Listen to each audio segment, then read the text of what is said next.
You're listening to this week's episode of the Vacation Rental Business in Today's World podcast. You're about to start transforming your business and life with the information found here. We interview some of the greatest and most influential minds in the vacation short-term rental industry and supporting businesses. The information found here is a combination of brain science, transformational thinking, safety and loss prevention, and vacation short-term rental knowledge and experiences, all rolled into one to help you and your business to achieve levels you never thought possible. I am glad you are here, and now please welcome your host, Eric Thibodeau. Hello everyone, and welcome back to Safer VRS. I'm Eric Thibodeau, and I'm glad you're here. So where am I at today? I do different travels, and today I'm in Fredericksburg, Texas, looking and meeting with our good friends from Cozy Vacation Rentals, checking on our property here that we're managing and checking on the property that Regina and I are building up here. So looking forward to a good day. It's raining quite a bit, but it'll be good. So looking forward to that today. So I wanted to pick up, last week I did a topic about just a brief talk, asking some questions around inattention. And I wanted to plant that seed so that you could begin to consider and review in your daily activities where inattention is coming up. And so today I want to cover those 4 areas that we mentioned last week in a little bit more detail, and also cover how we begin to create these patterns, right?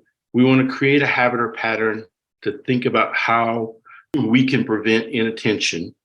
And I'll go into that today as we get going. So when inattention occurs, we are 95% more likely to be injured or forget a key aspect of our work activity. And so I think both of those pieces about, hey, we could be injured or we could forget a key aspect of our work activity, both of those are super important to our work in the vacation rental industry, right?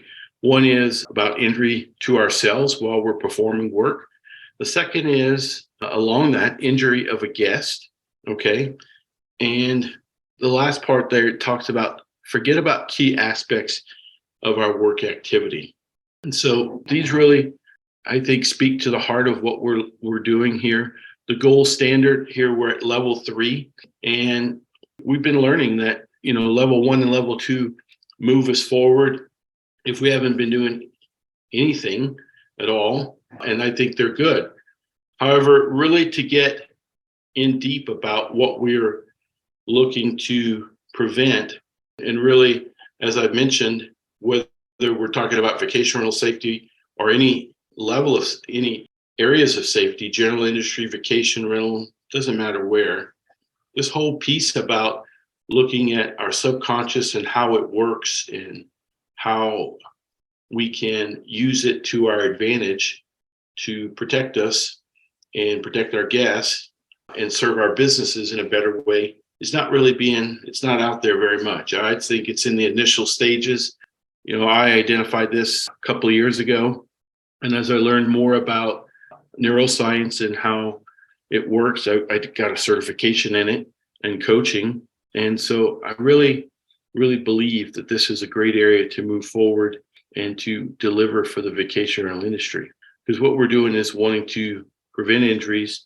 And some of that, let me back up and say, a large part of that begins with each one of us. And everything we do begins with a thought. Our thoughts then become, with emotions, and our emotions form our beliefs, and our beliefs drive our decisions, right? So those decisions produce actions, and those actions deliver results. And I firmly believe that either we get the results we want or the lessons we need. So let's think about that as we go forward. And, we can't avoid what we're not thinking about or we can't see. So awareness is the first step. And we want to begin creating patterns. And I'm just going to talk about the golden habits once again. I probably need to post them out in the Facebook group, but here are the golden habits, because what you want to do is begin to develop a pattern around these. And I'll go through them real quick as we move into the other topics. So these help you stay safe, and it also helps with inattention. The first one, when you're moving or when something that can cause harm is moving around you, think about and look for the line of fire. That's one of those things I've kind of taken, as I begin, been doing this work. When I stand up or move, I make it a habit of looking quickly over my shoulders, to see who's there or what's in my way, right? Because when I move suddenly or I begin to move, things could happen. I could be struck by, I could strike something. So those are really important. I see that like at the edge of stairs, I'm walking by a set of stairs that go down. I'm looking down just to say, hey, how close am I to those steps? So one is look before we move. Number two, when there's a change in level or surface, think about and look for loss of balance, traction, or grip. So here we go, my stairs, or I could just be going down 2 steps. I could be going into the pool. I could be just doing a lot of different things, right? So right now, these are things that are protecting our workers that are performing the services for us. Golden habit number 3, look before moving in awareness of surroundings. Where your eyes are is where your attention is. And, everyone, if you can't take anything from what I'm talking about today, just remember you are where your attention is. I've been working at that piece for about 2 years, and I feel like I'm just starting to understand it and I'm beginning to know it, right?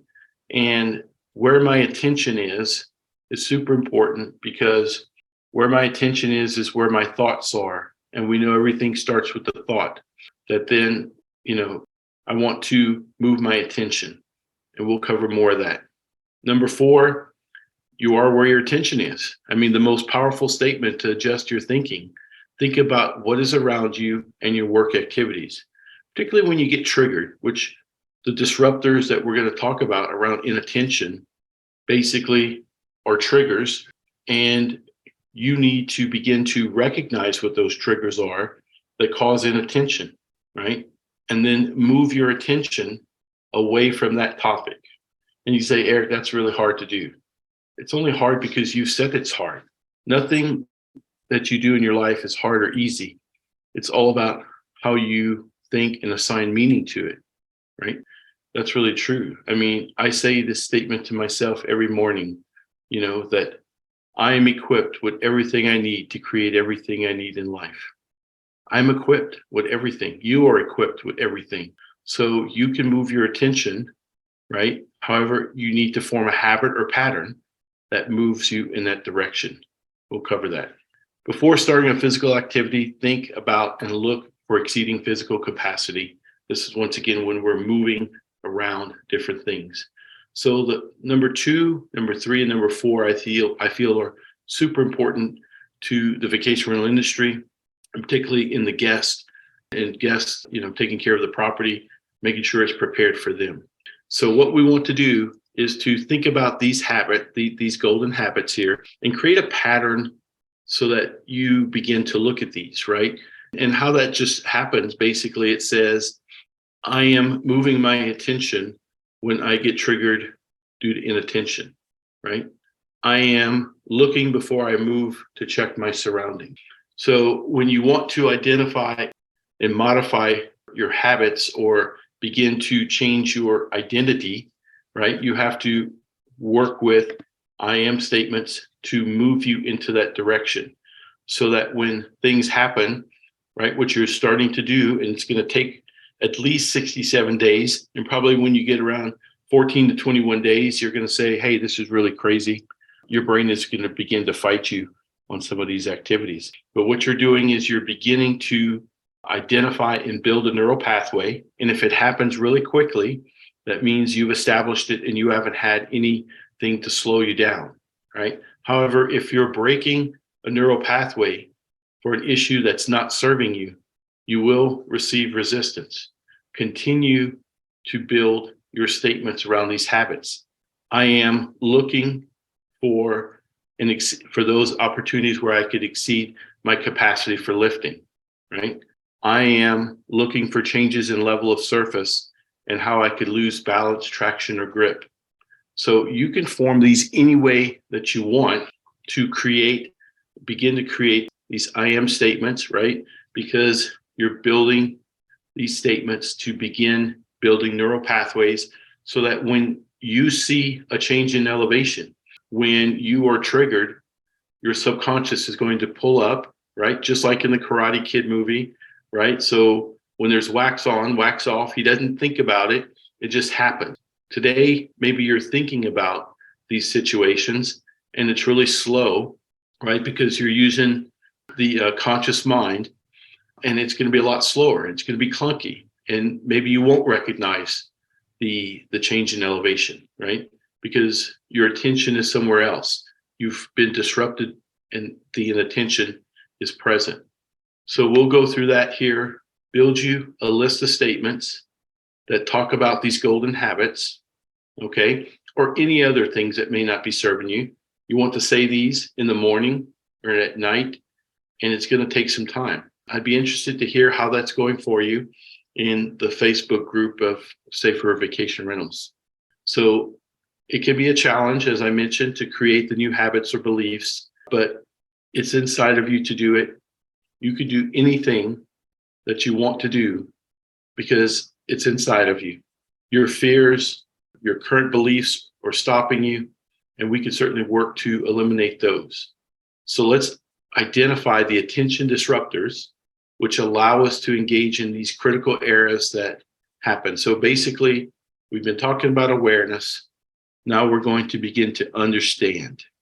So the first inattention disruptor is around rushing. And, I mentioned it probably a few weeks ago, but I'm going to talk about it again today. Doing something faster than normal or doing more than one thing at a time, right? So we are pick a role, we're checking a property, we're doing a safety review of the property, we have a new owner, and you have maybe 3 of these to do today, and maybe they take about 2 to 3 hours per property. So you're rushing. But maybe you don't realize you're rushing. So rushing makes us more error prone, and we seldom think about why it does or what we can do about it. So let's highlight that and say, let's begin to become aware of when I'm rushing, okay? And then I move my attention to something that says, why are you rushing, right? Rushing is a disruptor for inattention that's creating inattention, but the inattention is really because of something else. You are wanting to achieve something else. You want to finish the day quicker. Whatever it is, when something comes up that disrupts you, it's not the immediate issue. It is something that is beyond that. So think about it as rushing is the immediate cause of inattention. But then what is the system? What's the system issue or the real problem, if you will, that's saying I need to rush? And then think through that and see how that feels. 40 to 50% of people injured were in a state of rushing either right before or when the incident occurs. We can think about it like driving. We can, all these type of situations, we're rushing, okay? But now that's the physical injuries to each of us. I want you to consider the rushing that we do when we're working at a property, right? It's just us, or it may be just you, or you and a partner, and you're rushing at that property to finish the inspection, to finish the housekeeping, to finish the safety review, to hurry and finish before the owner arrives, right? Why are you rushing? So when we rush, we reduce our physical coordination, right? Like I mentioned, I'm chopping onions with a knife, right? And I chop, chop, chop. And we think that we can go faster and do a better job. And what's really happening is when we begin to rush, because that's not how we normally do that activity. Maybe if over time we quickly develop that skill, it wouldn't be rushing for us. But, we don't chop onions, for 3 to 4 hours a day, every day. We are going to chop an onion when we're going to cook a meal or preparation for cooking a meal. Same thing happens in what we do, right? We normally don't rush to do things, okay? We normally go through at a pace that's comfortable because we're doing a couple of things. One, we're probably engaging our conscious mind to go through the task, okay? And later on, we'll see once we become really skilled, let's say at housekeeping or cleaning a property, we become complacent. We're not going to talk about that yet. That's a different issue. When we rush, we shift the focus away from the task we're doing, right? We concentrate on the result we want or the place we want to get to, and we become less aware. So that's why I mentioned what is driving the rushing that's causing the inattention. And until you stop and begin to look at this, you may not even know that you're rushing. You just say, I work quickly all the time, Eric. This is how I do. Okay, maybe you do because you've done this really quickly in the past. But are you moving faster and causing you to miss some particular elements? So rushing causes 40 to 50% of our incidents.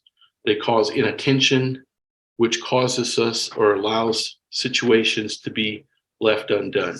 Think about the potential consequences that exist when we rush and we don't complete our work, our inspection, or any part of our business that could be protecting the guest or allowing the guest to have a better vacation and experience. Rushing is the first disruptor. Second disruptor is frustration.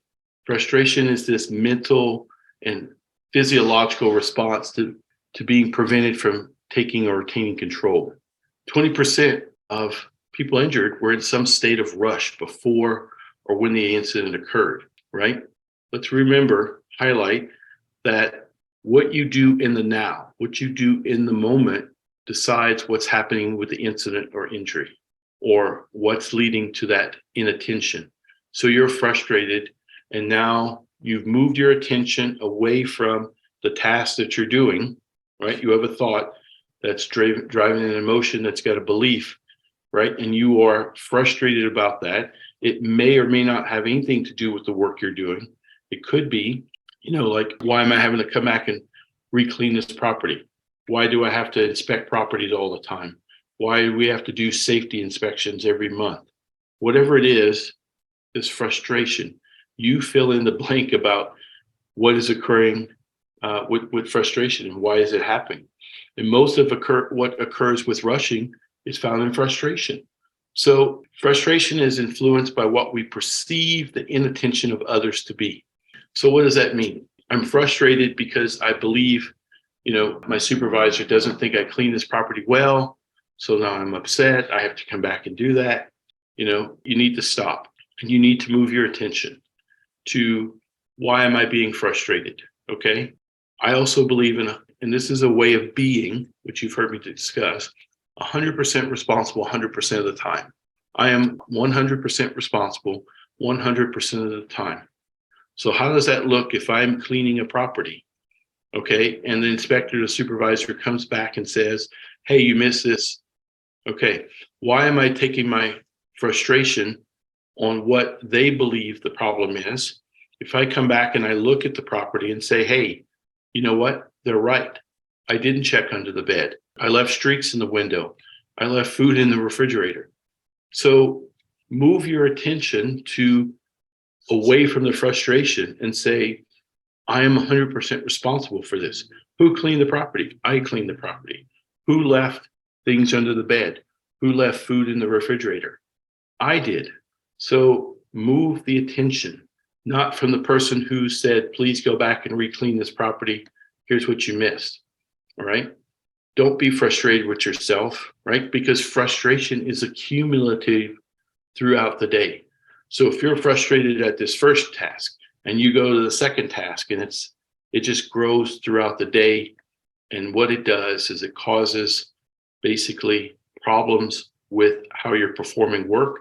It moves your physical coordination and you shift the attention to the cause, which is similar to rushing, as I mentioned. So please, in these situations, one, you need to begin to understand you're triggered. Why are you being triggered about this issue? Because it's leading to frustration. And that frustration is causing inattention. And it could have been, that's why you missed some of these things in the first place. Whatever they are, Move your attention from what is creating the issue to something you are focused on doing. Release and surrender. I've made this problem. I'm just going to correct it. All right. There's no big issue, right? We get the results we want or the lesson we need. And here in this case, I didn't get the results I wanted. So now I'm frustrated. So take the lesson and say, how can I do better at this particular work? So frustration is an issue. It's all within us.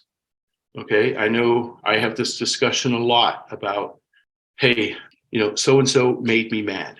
They made me angry by their comments about my housekeeping. No, they didn't. You made yourself angry or upset about that issue. They came in and said, hey, Eric, you cleaned that property. You missed these things. This is a fact. It's a situation, right? I have a thought. That situation is neutral. I did miss those things. So why am I being frustrated? You have to understand that what's triggering you about that and move your attention to resolve that issue. No one makes you mad, right? At all. It's all within you. You can choose to be mad. You chose to be mad. I chose to be mad about that issue. How about if I choose to move my attention to say, yes, I didn't clean that properly well. I'm going to go back and take care of it. And I'm going to learn that lesson. How powerful is that for you and for the guests that are coming and for the owners and for the business? This is all about everything that's happening in the now, right? This is all happening in your mind. And we need to begin to understand that and shift it, because what it does is it causes frustration in this case, and it causes inattention, which allows us opportunities to create or leave situations that could impact our guests. And I'm talking about housekeeping here, but I could say, we've had situations where smoke detectors are pulled off the wall. I got one property. This happens all the time. I don't know why they're doing it, because it's in a bedroom of all places, not even in the kitchen. And what if I got frustrated about that and said, why do I have to keep coming over here and fixing this smoke detector? You know what? I'm just going to put it up there and not put the battery back in, or I'm just going to, no, why is that frustration? I mean, however it happened, that's not about you. It's about the situation you've been called to do. And if you weren't doing that situation with fixing that smoke detector, you would be fixing something else. So move your attention. I know I'm going to say move your attention a lot, and it sounds super easy. However, it takes practice.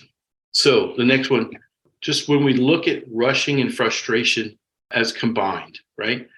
How do we overcome this and change our behaviors?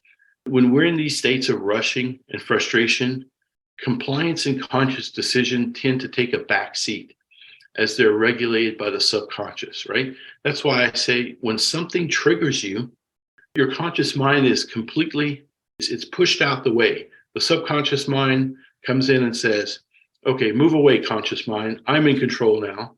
And you're frustrated. I'm frustrated by this whole issue. I'm rushing. I'm in a hurry, right? And when we look at that and we stop, and we think back to level 1 and 2 safety around, I'm checking the smoke detector. I'm checking the smoke alarm. I'm checking whatever I'm checking, or I have a policy and procedure to do this. None of these are effective in this particular situation. When we're talking about me as an individual, that I'm triggered by something that's causing me to be rushing or frustrated, that causes inattention, that then creates this situation or opportunity to create an unsafe condition or hazard that will impact our guest. And certainly it could impact, with my housekeeping examples, it would also, impact their satisfaction, right? The first moments guests pull up to the property and take a look. One, from a safety, more than likely they're not considering safety. They're just thinking about, thank gosh, we're here. We've been driving for 7 hours or whatever it is. And they may be rushing too. Have we cleared the potential hazards and moved them? So when there is no personal responsibility, there is no case for personal change. So everything we're talking about now is all about you. You're listening. Your team members are experiencing these issues. We need to begin to address these issues, right? Okay, fatigue. Fatigue is the third disruptor, maybe one we've experienced more, right? However, fatigue is this reduced capacity to perform a function because of prolonged physical or mental efforts. I drove to Fredericksburg yesterday after this meeting with some investors, and I could definitely tell around 5 o'clock, I was getting a little tired. I got here, no problem. And once again, you have to be able to feel, right? Not think, you begin to feel. As you grow more and learn about how the subconscious works, your thinking leads you astray, honestly, and you begin to feel certain issues. And however, the conscious mind experiences fatigue as it sets in. And then as it begins to set in, like I said, I was feeling it yesterday. I was conscious about it, but I knew it was about 15 to 20 minutes away. And so, but when it begins to really set in, the conscious mind no longer stays in the background and it just kind of moves aside again. And what happens with fatigue? It causes the conscious mind to reduce its ability to process information. Fatigue makes us less coordinated. We can't pay attention as well when we're fatigued, and we begin to anticipate fewer events. So, and I won't go through the whole process. I got some things in my slides here that what's happening in the brain. And basically, I won't cover that part. But it can be hard to recognize. And we do very little to compensate for our reduced abilities when we're fatigued. So we need to take a look at and say, remember, the brain wants to protect you, just like it was telling me yesterday, hey, don't worry, you're only 15 to 20 minutes away in driving, okay? However, fatigue shows up in more places than driving. Driving may be the more prevalent thing that we could experience. However, working long days, doing a call out at night for a problem, and then coming in the next day. As supervisors and managers, we need to recognize that and say, hey, this employee could be fatigued. Or they come in and say, I didn't sleep very well last night. We had some issues at the house. And say, look, hey, I'm glad you're here. Take some time this morning. If you need to go back home, take care of it. If you need to get some things done here this morning, then no problem. Leave after lunch. So, because I don't want you to be driving home later today. So fatigue is hard to recognize. You can recognize it in others more than they can recognize it. It's going to reduce our abilities. So we need to take a look and say, why is fatigue happening? And I think when we go from rushing to frustration, now we're at fatigue, this is more difficult to identify. So we need to begin to recognize signs of fatigue and begin to take action. And when we see it in our coworkers, we need to let them know, hey, how are you doing? You seem like you're tired. Are you feeling okay? But I covered this before. We do a lot of lone worker situations. You could have check-ins with your lone workers, particularly during the busy season, and say, how are you doing? Do I need to send somebody to help you finish that task? It's already 5 o'clock, or it's 3 o'clock. The guests will be there at 4 o'clock. Understand fatigue and how it's affecting you. Moving your attention in fatigue is basically saying, hey, I need to move it to a state of, I'm going to stop this activity, not continue to prolong the activity, which is what we like to think we can do, right? When we're really fatigued, we need to stop and readjust what we're doing, move our attention and take some actions, whether that could be rest, or it could be just a break from driving, or it could be fatigue from doing I'm doing some work, I'm changing lights in a house, or I'm, repairing a plumbing leak and it's really hard. It's taking me longer than I expected. Take a small break, reset, refocus. Don't let fatigue trigger you to begin to have inattention. Okay, the last one, and I believe this is the most challenging one, and this is complacency, right? Complacency. It's when the subconscious mind, the conscious mind, and the subconscious mind become routinely misaligned during an activity, okay? And I'll cover an example of what that means, but it's distractions and preoccupations are not causes of critical error, of complacency. They develop over time, right? So complacency is often perceived to be similar to lazy or not caring or irresponsible, and that's not really correct, okay? It takes, and that's why we're covering this, because it's really hard to recognize, right? Plus, once again, we think about what we've been told. Oh, that person, they're pretty lazy. They're not getting their job done. or they're not really responsible, they're not caring. Once again, we have this thought that's built this emotion that has this belief that says, hey, that person's really, they've been here for 20 years doing the same job. They're not as good as they used to be. Well, that could be true. However, it could also be complacency. So complacency is really a fundamental human trait. We experience it. We're going to spend time in this state, each one of us. We can't avoid it. So we need to learn how to manage complacency. And so here's the best way that I found to be able to explain this. And we'll go through some examples. So complacency increases as we become more skilled, in a particular job. And I think this could show up, particularly in safety, because we tend to think that safety, I'm doing this task, I'm checking this. When I was in Gulf Shores last week, I was checking properties, and we do a monthly preventive maintenance, and we do safety checks in there. And it's one of these things where I've set my attention and that, hey, I've been in this property, some of my own, right? I'm still checking everything here. I'm checking all 39 items on the list that we have. Why? Because we've told the owners we're going to do that, 100% responsible 100% of the time. And the guests deserve to have a safe property. And I say the word deserve, it's not even, it's a right? To me, it's part of being hospitable. It's part of hospitality. Anyway, I went off on a little tangent there, but as we do a task more often, this enables the conscious mind to pay less attention to what we're doing. And so that could be a good example or not a good example, right? However, as you develop this skill, the subconscious mind takes over on this task. Particularly, I mentioned about doing these safety checks. I've done it numerous times in many properties, but I forced myself to get in there and I look at a situation, I check a fire extinguisher, and I look through the whole aspect. Is it in the right location? Is it labeled? Is it properly charged? Is it depressured? Whatever else, is it accessible?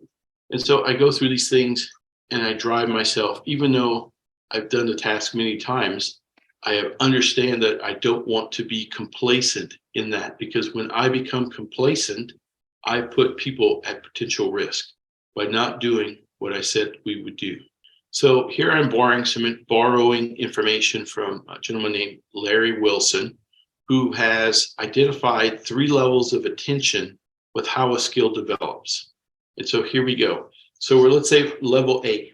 Level A, I'm brand new to, doing safety checks in a property. I'm learning this skill.